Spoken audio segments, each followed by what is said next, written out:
So the reasons for doing the research was to improve my training as an informatics nurse, and I believe with this type of tutorial that it will improve my practice. There was no environment in the past for staff to practice their learning. There was no form of self-assessment. I wanted to be able to support learning at any time, anywhere, because a lot of my managers in the hospital, they work out of hours after 6 o'clock in the evening, nights, weekends. I'm not around. So a tutorial like this they can use anytime, anywhere. And especially if they have a quiet time at work, I mightn't be around. Whereas they can turn on this tutorial, stop and start it, and evaluate their learning at any time.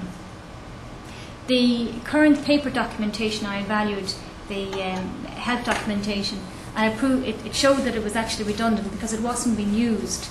And the results of the questionnaire were interesting. When I did evaluate the documentation, 100% of the staff felt they were proficient using the system. However, there was 30% level of error, so obviously they weren't proficient.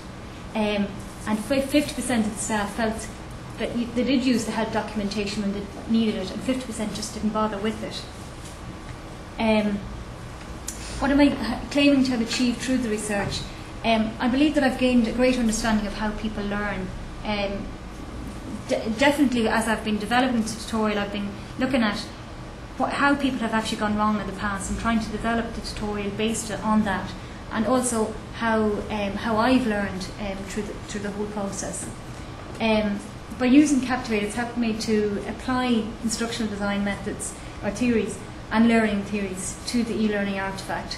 I have created an environment that facilitates and supports people learning at their own pace.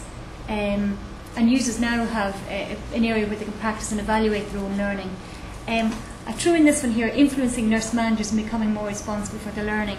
My critical friends had a big bone of contention with this because they had said, how can I show that I have influenced people? Because at the moment we're going through industrial relations, so my whole study nearly collapsed because nobody can use IT.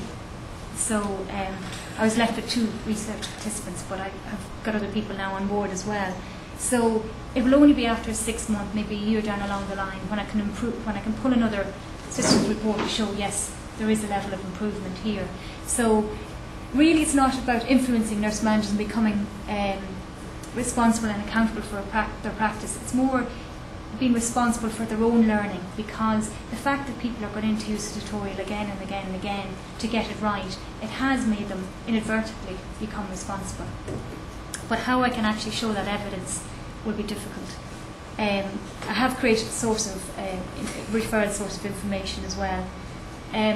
Just briefly go through the literature. I found it very difficult to get a meaning on e-learning. I ended up having to sort of use my own, a definition for e-learning, but apply it to my own context and say, well, this is what I'm using, this is what I mean by e-learning. I had to look to nurse education for examples of e-learning, and I also found that there was no literature at all on e-learning for creating a tutorial within a hospital setting. There's nothing at all there. It's not, there's nothing else to do with even an informatics nurse, but there's just nobody has ever done it before. I've looked at instruction design and learning theory and the ADDIE model.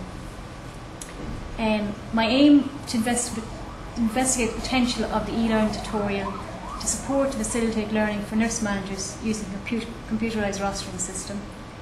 And I have 2 objectives: that I designed, developed, implemented and evaluated a self-paced e-learning tutorial, and to make learning more accessible to nurse managers, and to create an environment that supports and facilitates learning.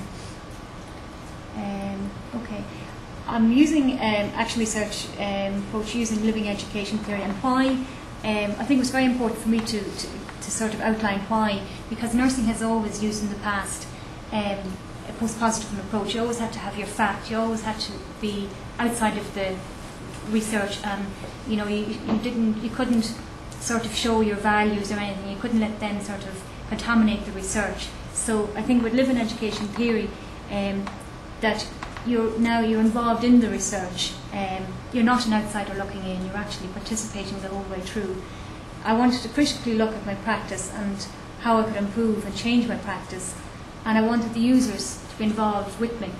And I wanted to use my values in practice instead of ignoring them all the time.